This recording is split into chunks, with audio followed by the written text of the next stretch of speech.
સ્વાગત છે નવા વ્લોગમાં. કેમ છો બધા? મજામાં ફેમિલી? બસ ફેમિલી, હું તો મજામાં જ છું. તમે પણ બધા મજામાં જ છો, કેમ કે મારા વ્લોગ જોઈ બધા મજામાં જ હોય એમ. તો બધાને જય રામવીર, જય મેડીમાં અને જય દ્વારકાધીશ. બસ ફેમિલી, ઘણા દિવસે બધા મિત્રોની કોમેન્ટ હતી કે તમે બધા લોકેશન બતાવો, તો કરસાળનું બથેશ્વર મહાદેવનું મંદિર બતાવો. તો એ પણ હું તમને આજ બતાવી દઉં, કેમ કે અમે આજ મહુવાથી આવ્યા છીએ સ્પેશિયલ બથેશ્વર મહાદેવના દર્શન કરવા માટે કરસાળ. જો મારી સાથે છે રાહુલભાઈ, અજયભાઈ અને દિવેશભાઈ, એ ત્રણે જાય છે. આમાં મિત્રો એવું કહેવાય છે કે બધી નદીનું ને તળાવનું પાણી અહીંથી દરિયામાં ભળે છે. એટલે આ પાણી હોય છે એ પાણી બધું મીઠું હોય છે, અને સામેનું જે પાણી હોય એ ખારું હોય છે. એટલે નદી છે એ દરિયામાં ભળે એટલે પાણી ખારું તો થઈ જવાનું છે. તો બસ ફેમિલી, આ રીતનું છે બધું. અને સામે બતાવીને બથેશ્વર મહાદેવનું મંદિર છે. બથેશ્વર મહાદેવનું મંદિર છે. અને એક બીજી વાત મિત્રો, કે ત્યાં એવું કહેવાય છે, ઘણી માન્યતા એવી છે કે આપણે જો કોઈ પાપ કરેલા હોય તો મહાદેવ છે એ આમ વચમાં આવતા નથી. અને જો જેણે પાપ ના કર્યા હોય ને શું કે બધા પુણ્યના કામ કર્યા હોય તો બસમાં આવી જાય, એવી બધી માન્યતા છે. ઘણા સમયથી બધા કહેતા હોય છે. તો આજ આપણે એ રિયાલિટી પણ ચેક કરી લઈએ. તો બસ ફેમિલી યાર, વ્લોગમાં ટુ બી કન્ટિન્યુ રહેજો, મજા આવશે. અને દરિયા કિનારે તો જલસો પડી જાય છે. તો સામે એક હોડી છે સરસ મજાની, અને ગાડી અમારી આમ પડી છે. અહીંયા બધા ઓડકા છે, ને જો જંગલ વિસ્તાર છે. આપણને હાવજ પણ જોવા મળી શકે છે. હાવજ જંગલનો રાજા કહેવાય, એટલે અહીંયા તો હોય જ તે. તો આવી રીતનું છે. ત્રણે આગળ હાલ્યા જાય છે, અને હું વ્લોગિંગ કરતો કરતો ધીમે ધીમે પાછળ હાલું છું. તો ધીમે ધીમે ખૂતી જાય પણ છીએ આપણે. ગાડી થોડી ખૂતી જાય એટલે પછી મેં ગાડી આગળ લાવવા નહીં, ને તો ગાડી ઠેઠ મંદિરે પોગાડવાનો વિચાર હતો, પણ સક્સેસ ન ગયું કામ. બસ ફેમિલી, વ્લોગમાં બિના રહેજો, મજા આવશે. છોટું ફેમિલી, આપણે મહાદેવના દર્શન કરતા હતા. હા, તો મહાદેવના પુત્ર એટલે ગણપતિ દાદા આપણને અહીંયા પહેલાં મળી જશે, તો એના હારે પહેલાં દર્શન કરી લઈએ. તો અહીંયા છે સરસ મજાના ગણપતિ દાદા, ને જો બધા મિત્રો આવેલા જાય છે. હવે બથેશ્વર મહાદેવનું મંદિર થોડુંક દૂર છે, તો ધીમે ધીમે આવેલા જાય અને મહાદેવના દર્શન કરીએ. અને જો કેમ પણ લોકેશન એટલે એક નંબર છે. ફેમિલી, તો આપણે પહોંચી જશે અત્યારે બથેશ્વર મહાદેવ. જો અત્યારે બથેશ્વર મહાદેવ પહોંચી જશે એ, અને હમણાં હું તમને મહાદેવના કરાવી દઉં દર્શન. પાણી ઘણું આવી જાય છે. આ મહાદેવનું મંદિર ઉપરથી નહીં પાણી જતું હોય છે.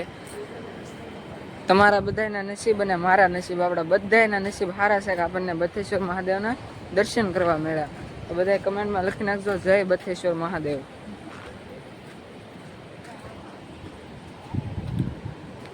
બસ છોટું ફેમિલી, આપણે અત્યારે આવી જઈએ છીએ બથેશ્વર મહાદેવ. જો આપણે પહેલાં મહાદેવના દર્શન કરી લઈએ.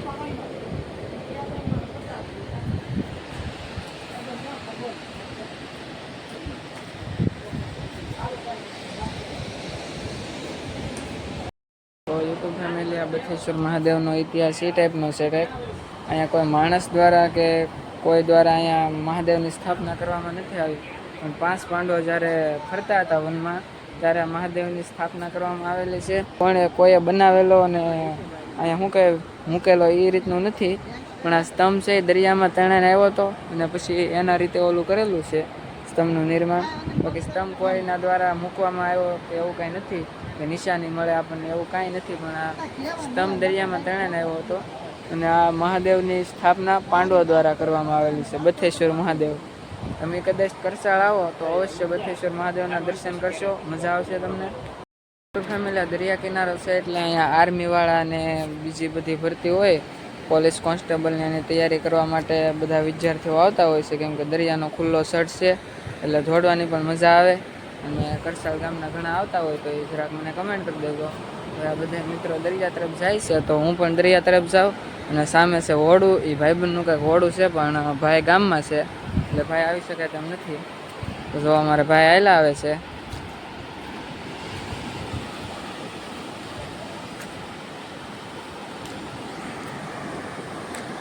દરિયો જોઈને મન તો એમ થાય છે કે નાવું, પણ હવે આ બધા ભાઈબંધો કે એમ આપણું કાંઈ ઓલું છે નહીં.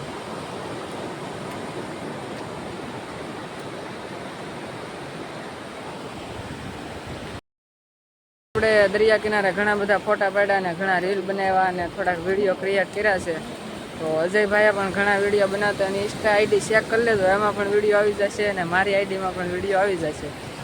તો દરિયો ઘણો નજીક આવી ગયો છે અને ગાડી સામે પડી છે, તો જલ્દી પહોંચી જાય, નકર પાછું અહીંથી નીકળાશે નહીં એમ.